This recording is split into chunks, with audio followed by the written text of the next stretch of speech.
अब हमने आपको चीन के बारे में तो बता दिया, अब आपको हम नेपाल के बारे में बताना चाहते हैं, जो चीन का नया पाकिस्तान बन गया है। हमने पहले भी आपको बताया था, नेपाल चीन का नया पाकिस्तान बन चुका है। विवादित नक्शा पास करने के बाद नेपाल भारत के खिलाफ जिस तरह से हरकतें कर रहा है, वो भी इसी बात को साबित करती हैं। इस पर हमने आज एक खास ग्राउंड रिपोर्ट तैयार की है। हमारी टीम इस समय उन इलाकों में है जो नेपाल की सीमाओं से लगते हैं।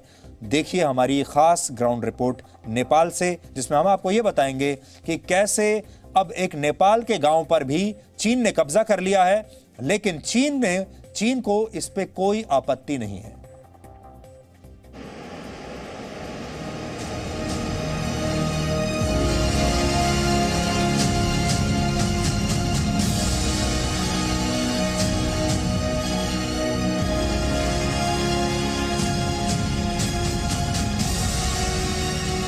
पहले नेपाल ने भारतीय इलाकों पर दावा जताते हुए नया नक्शा जारी किया, बिल्कुल वैसे ही जैसे पाकिस्तान करता है।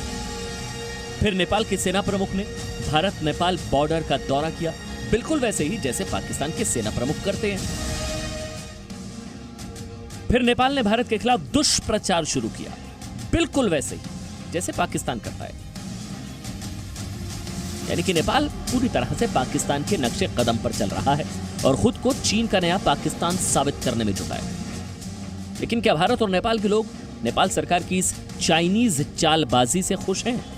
इसे जानने के लिए जी न्यूज की टीम भारत नेपाल सीमा से लगातार ग्राउंड रिपोर्टिंग कर रही है और वहां रहने वाले लोगों से बात कर रही है।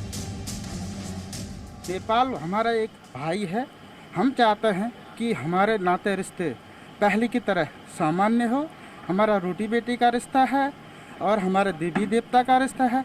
जैसे पशुपतिनाथ है और वैसे हमारे केदारनाथ है, हमारा देवभूमि है। तो हमारे संबंध जहाँ तक हो अच्छा से अच्छा हो। हम नेपाल से संबंध बिगाड़ना नहीं चाहते हैं और वो भी उसका नेपाल का आंगन भारत है और भारत का आंगन नेपाल है। हमारे बहुत अच्छे संबंध हैं। एक्चुअल में आप नेपाल में यहाँ पर जाके देखेंगे तो यहाँ वाले जो है हमें बहुत पसंद करते हैं, हम उनको पसंद करते हैं। लेकिन ये चाइना वालों के उसमें आ करके ये पता नहीं क्यों क्या नाम का रोटी बेटी का संबंध खत्म करना चाह रहे हैं। आज तो नेपाल से भी खतरा है, हमें ऐसा लगता है। चीन की कठपुतली बन चुका नेपाल सीमा पर ऐसे रिएक्ट कर रहा है मानो वो भारत का पुराना दुश्मन है। नेपाल ने अब रेडियो और सोशल मीडिया के जरिए भारत विरोधी गीतों का प्रसारण शुरू कर दिया है। नेपाली भाषा में प्रसारित इन गीतों में लिम्पियाधुरा, लिपुलेख और काला पानी को नेपाल का हिस्सा बताकर भारत के खिलाफ जंग छेड़ देने तक के लिए उकसाया जा रहा है।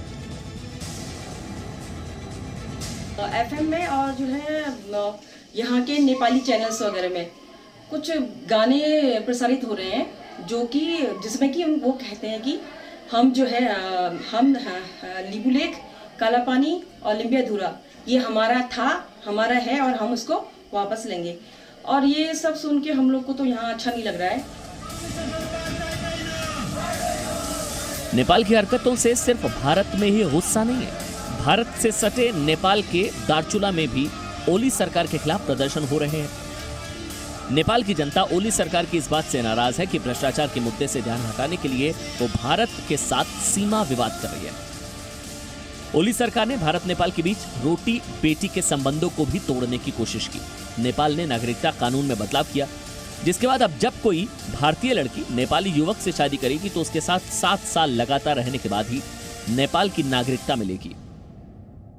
चाइना सरकार का उसमें उस विवाद में इन्वॉल्वमेंट होना, ये मैं मानता हूँ कि ये एक राजनीतिक विषय भी उनका हो सकता है। पर मैं सोचता हूँ कि चाहे वहाँ से कितना भी चाइना से उनको मदद मिल सके, पर जो रिश्ते हमारे नेपाल के और भारत के हैं वो कभी भी प्रगाढ़ ही होंगे, उससे अलग नहीं हो पाएंगे। चीन की गोद में बैठकर नेपाल खुद को ताकतवर समझ रहा है, लेकिन वो ये भूल रहा है कि चीन किसी का सगा नहीं है, वो सिर्फ अपने फायदे की चिंता करता है। ये बात तो नेपाल को पाकिस्तान की हालत देखकर समझ ही जानी चाहिए। धारचूला से Manish Shukla, Bharat Nepal border, C media.